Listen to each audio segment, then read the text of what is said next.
Channel में स्वागत है। जैसा आपने सामने बताया कि आप नेशनल डिबेट में भी जाते हैं। आज अगर मैं नेशनल लेवल की बात करूँ, आज की जिस तरह की राजनीति चढ़ी, आप मुसलमानों को जो इंसाफ की जो लड़ाई लड़ रहे हैं, आप अपने नज़रिए से कहाँ पाते हैं कि कैसा लड़ाई लड़ना चाहिए या उनको कैसा आगे का भविष्य है? हम मुसलमानों की खाली लड़ाई नहीं लड़ रहे हैं, हम सब मजलूमों की लड़ाई लड़ रहे हैं। पहले सवाल का तो आपका जवाब ये है, और दूसरा जवाब ये है कि हमारी लड़ाई लड़ने से काम नहीं चलेगा। इसलिए हमारी लड़ाई लड़ने से काम नहीं चलेगा कि हम मुसलमान हैं। हमारी लड़ाई हिंदुओं को लड़नी पड़ेगी, क्योंकि जब अपोजिशन बोलता है ना, और जब इंसाफ की बात होती है, तो इंसाफ की लड़ाई जिस पे जुल्म होता है वो नहीं लड़ता है, वो सामने वाला लड़ता है जो कि संविधान को मानता है। और अगर यहाँ इंडिया में संविधान को मानने वाले लोग हैं, तो फिर अगर ये हम पे वज़न डाल रहे हैं तो मेरे ख्याल से वो गलत डाल रहे हैं। हम तो ये बोझ उठा ही रहे हैं और उठाते चले आ रहे हैं, लेकिन ये जो बोझ हमारे पे डाला जा रहा है, क्योंकि ये सेकुलरिज्म है।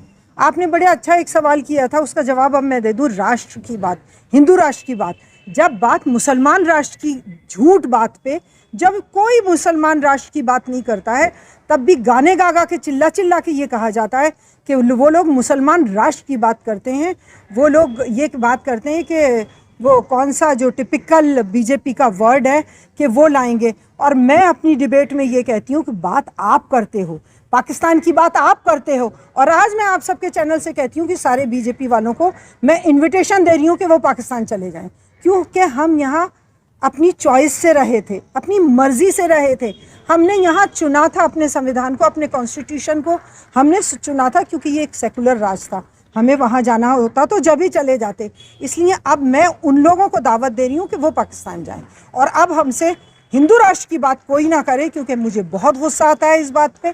कौन सा हिंदू राष्ट्र, क्यों उस वक्त क्यों नहीं बनाया था? तब क्यों संविधान बनाया था? क्यों बाबा साहब अम्बेडकर की बात को हाँ किया था? उस वक्त बोलते ना कि यहाँ पे हिंदू राष्ट्र बनाएंगे, तब देखती मैं कि कौन सा हिंदू राष्ट्र बनता।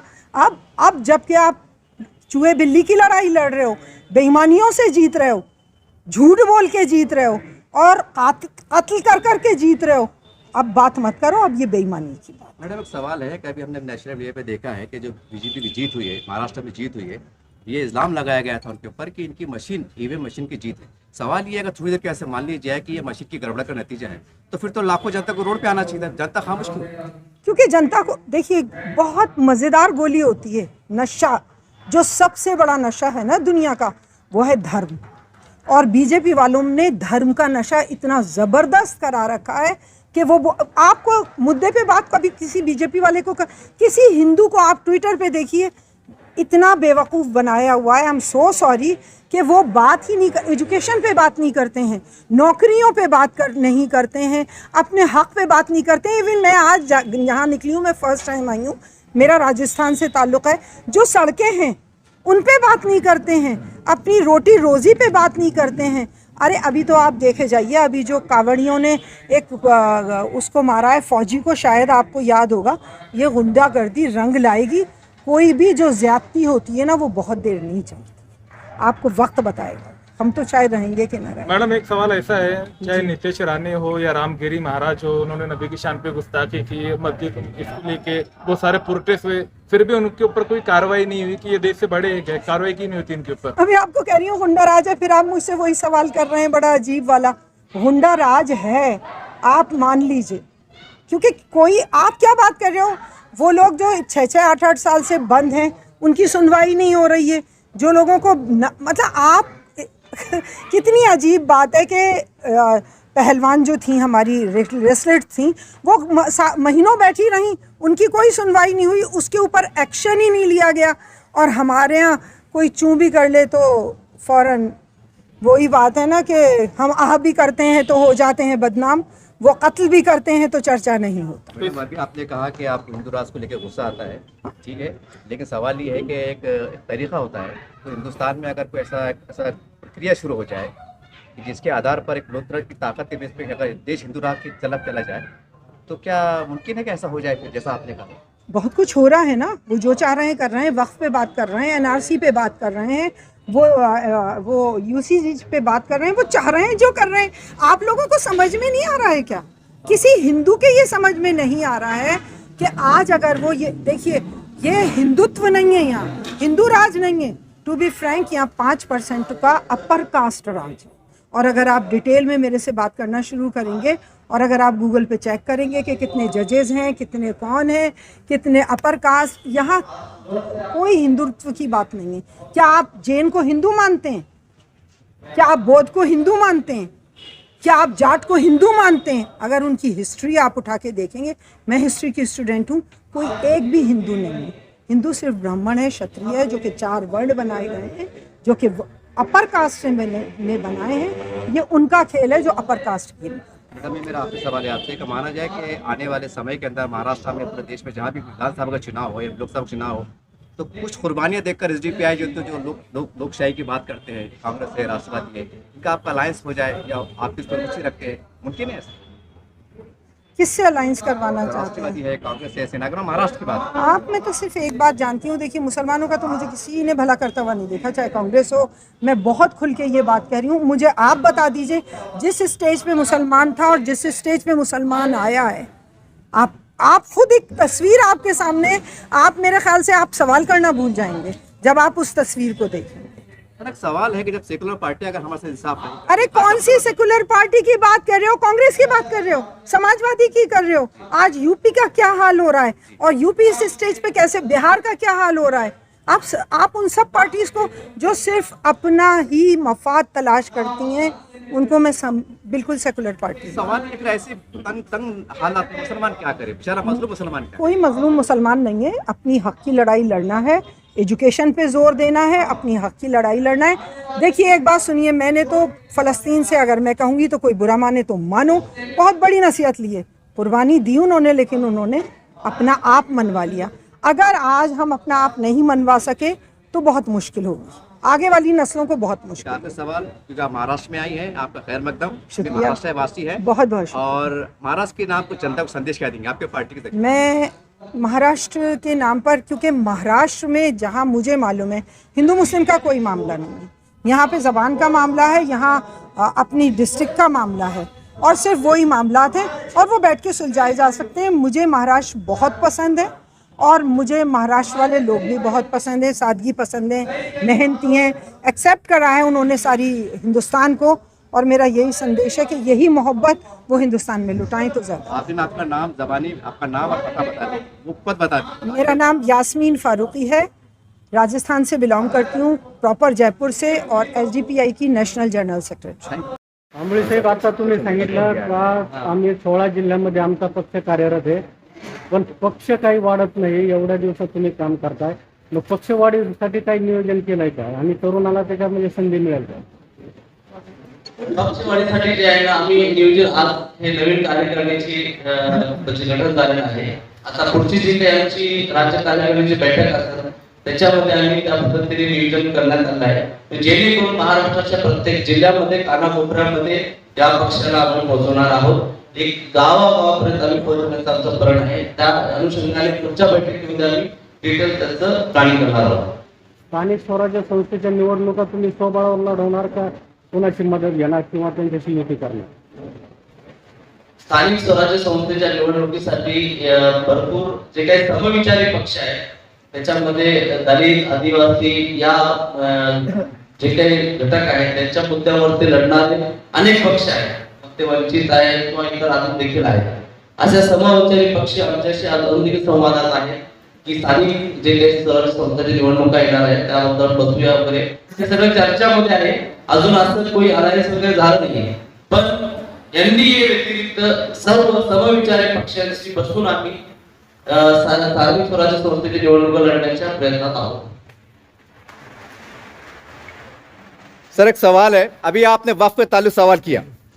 सवाल ये सर, पूरे महाराष्ट्र में अलग अलग पार्टी के मुसलमान लीडर वक्फ के पर आवाज बुलंद करते हैं, जबकि हम दूसरी तरफ देखते हैं जो आदिवासी लोग होते हैं वो कहते हैं जो सरकारी है वो हमारी है। और बड़ा अफसोस की बात है कि जो वक्फ की जमीन है मुसलमान उसको बोल नहीं सकता कि हमारी है। मेरा सवाल ये है आपसे, आप बहुत दावे करते हैं, बहुत से अलग आपकी दावे सभी दावे करते, लेकिन पूरे मराठवाड़े में, पूरे महाराष्ट्र में एक भी ऐसे मिसाल देखने में नहीं आई कि आपने संविधानिक तरह से लड़के या कानूनी तरीके से मुसलमानों को बिठाने का काम किया। सवाल यह है, मुसलमान का भरोसा आप पे बढ़े तो कैसे बढ़े? फिर देखिए मुस्लिम समाज का हमेशा जो है ना वोट बैंक के लिए इस्तेमाल होता है और हम सियासी पार्टी जरूर है लेकिन दूसरे पार्टियों के जैसे सिर्फ इलेक्टोरल पॉलिटिक्स हमारा मकसद नहीं है। हम लोग एक्टिविटी पॉलिटिक्स करते हैं, इसका मतलब हम लोग कंटिन्यू 5 साल मैदान में रहते हैं। वक्त क्या हो या फिर नफरत की सियासत में महाराष्ट्र में एसडीपीआई के अलावा कोई भी ऐसा पक्ष नहीं जिन्होंने प्रोटेस्ट किया है, एलिमिनेशन किया। यहाँ तक कि अभी हम लोगों ने कल हमारा सोशल मीडिया के ऊपर हम लोगों ने कैंपेन किया प्रोटेस्ट को लेके। अभी भी हम लोग जो है वक्त के जो एक्टिविस्ट है ऑल ओवर इंडिया से उन लोगों को लेके दिल्ली में मीटिंग किया कि किस तरीके से हम लोग इस वक्त को बचाने के लिए या वक्त अमेंडमेंट जो बिल आ रहा है उसको काउंटर करने के लिए क्या स्ट्रेटेजी अडॉप्ट कर सकते हैं, किस तरीके से रणनीति बनाई जा सकती है, इसको लेके हम लोग काम कर रहे हैं। उसी तरीके से जमीनी सतह पे अभी आने वाले वक्त में जो है जैसे हमारे जनरल सेक्रेटरी साहब कल से साहब ने बताया कि हम लोग ग्रास रूट लेवल पे जाके जमीनी सतह पे जाके लोगों में अवेयरनेस लाएंगे और वक्त के लिए हम लोग लड़ाई बुलंद करेंगे या आवाज उठाएंगे। और हम ये चाहते हैं कि दूसरे लोग बोलते हैं लेकिन एसडीपीआई मैदान में रही है। हम लोगों ने बहुत सारे इश्यूज में इसके पहले भी काम किया है, खास करके मॉब लिंचिंग या फिर रिलीजियस स्ट्रक्चर को जहाँ पे इलीगल बताकर डैमेज पहुंचाने की कोशिश करते हैं या फिर अभी जो बांग्लादेश की होंगे जिस तरीके से मालेगांव है उस बेल्ट पे काम कर रहे थे किरण सुमैया, वहां पे हमने बाकायदा ऑब्जेक्शन किया। हमने ये बोला कि आप आइए तो सही, किस तरीके से आते देखते। वहां पे एसआईटी गठित हुई है, वहां पे हमने निवेदन देके उनको बताया कि फला कुछ केसेस जो इंडियन है उनको बांग्लादेशी बताकर जो है या अपना इलेक्शन का उल्लू सीधा कर ले। अभी आते हुए इलेक्शन को मद्देनजर रखते और बढ़ेगा। कहने का मकसद है कि एसडीपीआई सिर्फ काम करे और जितने हमारे रिसोर्स है जितनी हमारी कैपेसिटी है हम पूरी तरीके से उस इश्यू को हैंडल करेंगे। और आप पाएंगे कि सालों से हम लोग बड़े पैमाने पे कॉन्फ्रेंस भी करेंगे। Thank you sir. एक दूसरा सवाल ये है कि एसडीपीआई को हम सोशल मीडिया के माध्यम से देखते हैं, ये तल्ख सवाल है, बड़ा कड़ू सवाल है कि सोशल मीडिया को मुसलमानों के कट्टरपंथी जैसे कि इमाम माना जाता है, समर्थक वैसा आपको देखा जाता है। क्या रीजन हो सकता है जबकि आप सबकी बात करते हैं? फिर रीजन क्या है कि आप एक सवाल उठ खड़े होते हैं, उसके रीजन क्या है? जब आप देश के नफरत करने वाले लोगों के खिलाफ बात करेंगे और उनके खिलाफ काम करेंगे, हम कट्टर किस बात से करते हैं? जब हम बोलते हैं संविधान बचाना है और हम उनके खिलाफ बात करते हैं जो देश को तोड़ने की बात करते हैं। हमें कट्टर वही बोलते हैं जो इस देश को तोड़ने की बात करते हैं। भाजपा बोलेगी, आरएसएस बोलेगा, बजरंग दल बोलेगा, क्योंकि उनकी नफरत की सियासत का बोल हम बोलते हैं, उनके नफरत की सियासत के खिलाफ। और कांग्रेस, एनसीपी, गुलाबी पार्टी ये सब लोग क्यों बोलते हैं? क्योंकि उन्होंने मुस्लिम सियासत को सिर्फ शुक्रमे का प्रोग्राम, ईद मिलाद का प्रोग्राम, मुशायरे का प्रोग्राम, कव्वाली का प्रोग्राम, इसके आगे लेके नहीं गए। जो सियासत हम लोग तोड़ना चाहते हैं इसके लिए उनके पेट में दर्द होता है, वो लोग हमको टैग करते हैं। वरना हम तो डेडिकेटेड है हमारे संविधान से और हमारे आवाम जो है उनके हुकूक के लिए हम लोग कमिटेड है। सर एक तीसरा सवाल ये है कि हम जब भी देखते चुनाव आता है तमाम सेकुलर पार्टी जिसमें आप भी शामिल हैं ये संविधान को बचाने की बात करती है और एक तरफ हम देखते हैं कि राष्ट्रवादी पार्टी, कांग्रेस, शिवसेना इनका अलायंस होता है जबकि इन पे कितने आरोप लगते हैं। सवाल ये जब आप भी अपने आप को सेकुलर बोलते हैं तो महाविकास आघाड़ी बोले और कोई इनके साथ आपका अलायंस हो क्यों नहीं पाता? टाइम पे क्यों बोलते देते कि वो हमारी नीति खिलाफ है जबकि आप सबकी नीति एक होती है कि हम संविधान को बचाने की बात कर रहे हैं? वो ऐसे कौन सा अंदर का राज है जो बाहर नहीं आ पाता? सर देखिए सब संविधान बचाने की बात करते हैं लेकिन असल में कुर्सी बचाने की लड़ाई लड़ते होते हैं। आज अपोजिशन में पार्टी बहुत है लेकिन अपोजिशन नहीं। आप देखिए वो अपने सोच कर जिसको बोलते हैं ना उस तरह की सियासत करते हैं। आज दिल्ली में जो है बीजेपी जीती है, आज कांग्रेस को बीटी बोला जा रहा है। मतलब क्या होता है कि ये जो पार्टी सेकुलरिज्म की बात करते हैं ये असल में ये सेकुलरिज्म के लिए कभी नहीं लड़ते, ये असल में अपने कुर्सी के लिए लड़ते हैं। वहीं पे अगर हम देखते महाराष्ट्र में आप देखेंगे जब भी नीतीश राणे हो या और निकल कुछ भड़काऊ लोग हैं उस चीज में उसका अपोज करने के लिए कोई एक लफ्ज नहीं बोलता है। अभी वक्त अमेंडमेंट बिल आया, इसको जेपीसी बनाया गया था, उसके अंदर 10 राष्ट्रवादी के मेंबर्स थे। वो मेंबर्स कहां थे?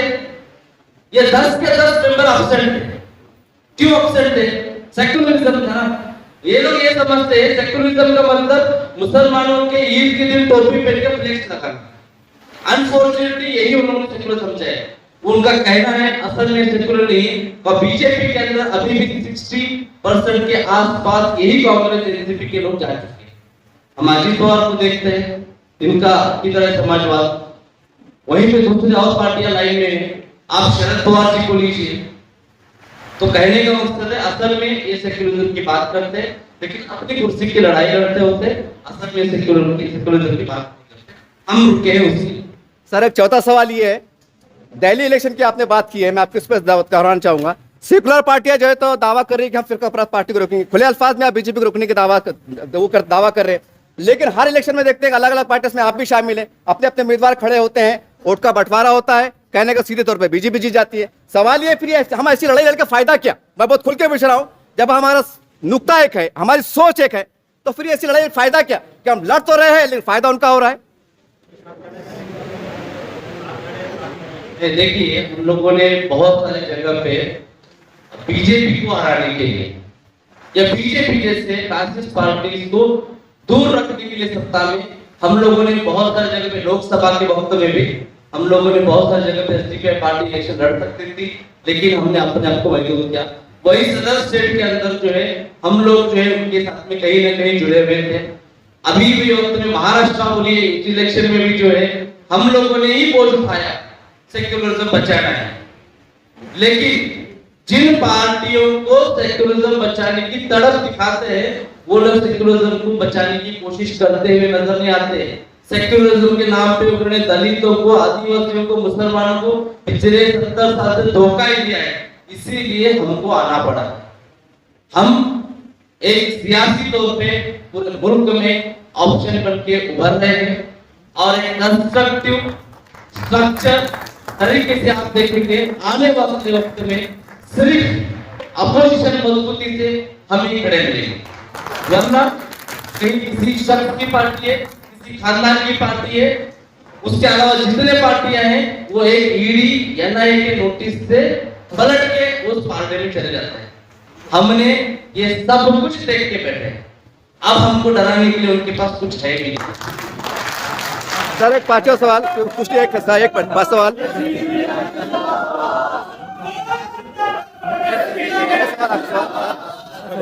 सर बीजेपी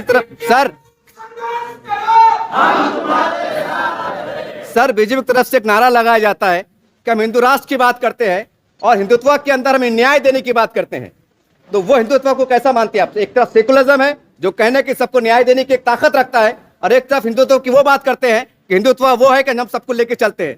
क्या अंतर मानते हैं आप, कैसे समझते इसको? देखिए हिंदू और हिंदुत्व में बहुत फर्क है। हिंदू एक यहाँ का मिलजुल के रहने वाला समाज है।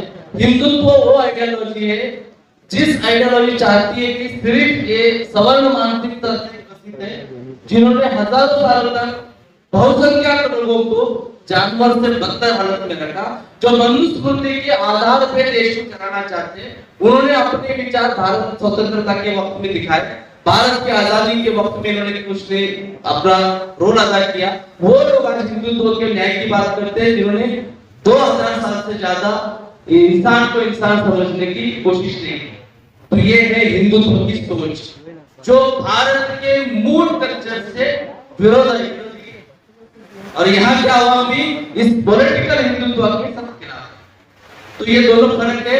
हम यहाँ के हिंदू मुस्लिम भाईचारे को टिकाने की बात करते हैं, लेकिन वो लोग जातिवादी वर्ण व्यवस्था के हिंदुत्व को रखना चाहते हैं। ये दो फर्क हम लोग स्पष्ट तौर पे देखते हैं। हम हिंदू के कभी खिलाफ नहीं है, क्रिश्चियन के खिलाफ नहीं है, मुस्लिम के खिलाफ नहीं है। हम हिंदुत्व या फिर मुस्लिमत्व के दोनों के खिलाफ।